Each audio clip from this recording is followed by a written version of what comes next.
Hi friends, నిన్న వేసుకొని వచ్చిన టైర్లలో మళ్ళీ ఒక టైర్ పంచర్ అయింది. అది వాళ్ళనే కొట్టేసింది ఫ్రెండ్స్. ఆ వీడియోలో మాట్లాడటం కుదరలేదు, మాట్లాడినా.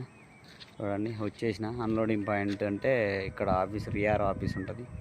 ఈ ఆఫీస్కి వచ్చి ఇప్పుడే అక్కడ కుట్టి మామ ఉండు, ఆ కుట్టి మామకు బిల్లు ఇచ్చిన నడుచుకుంటూ వెళ్తున్నా ఫ్రెండ్స్. మన లారీ కాడికి వెళ్ళాలి. ఇప్పుడు ఒక 500 మీటర్స్ నడుచుకుంటూ వచ్చిన చీకట్ల. చూడండి ఫ్రెండ్స్, హైవే ఎక్కేసాను ఫ్రెండ్స్. మన లారీ అక్కడ ఉంది. మన లారీతో పాటు ఇంకా బండ్లు ఉన్నాయి. 0479 2569. Okay, bye friends.